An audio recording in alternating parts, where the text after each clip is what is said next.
Relationship and third force.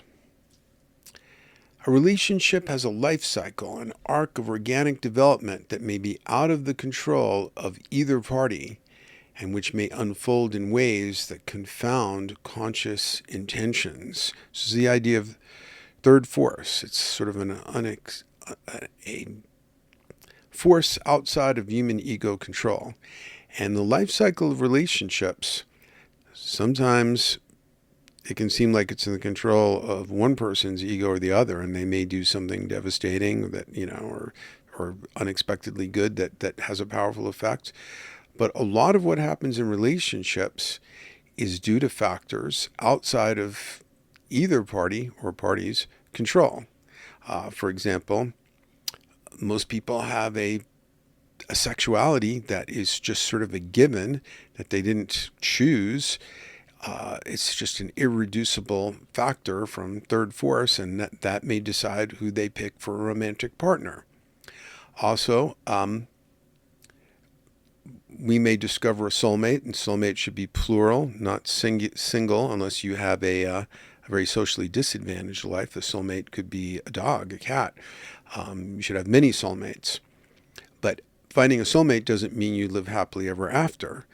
You can be separated from the beloved by death, by betrayal, by abandonment, by you screwing up, so forth and so on.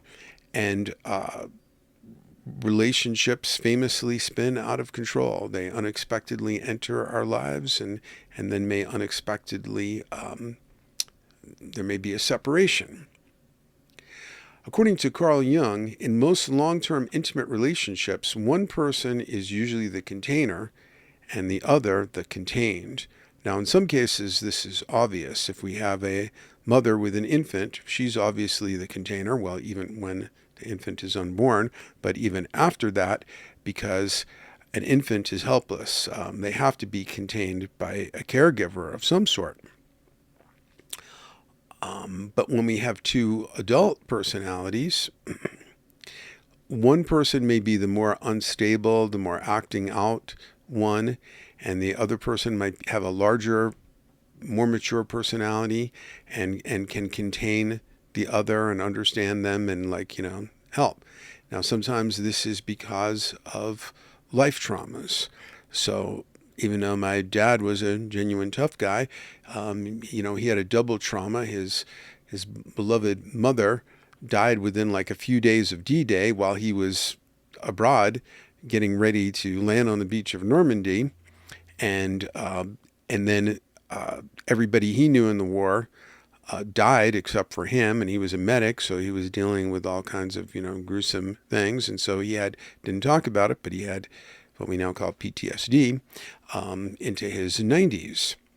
And so most of the time my mom was more the container that could calm him down, reason with him. She was a psychologist.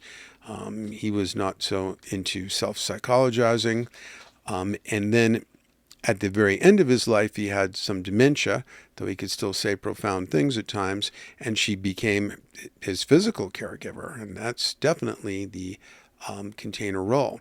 But in strong and more equal adult relationships, there can be a trading off of container and contained. I'm often like a person who can give wise counsel and stuff like that, especially at this age, but even so, even if the person's much younger than me. There are other times when I just had a traumatic experience, or I'm feeling unstable, and I might seek out a friend, spiritual ally who will help calm me down and will act as the container. So we can take turns in those roles as well.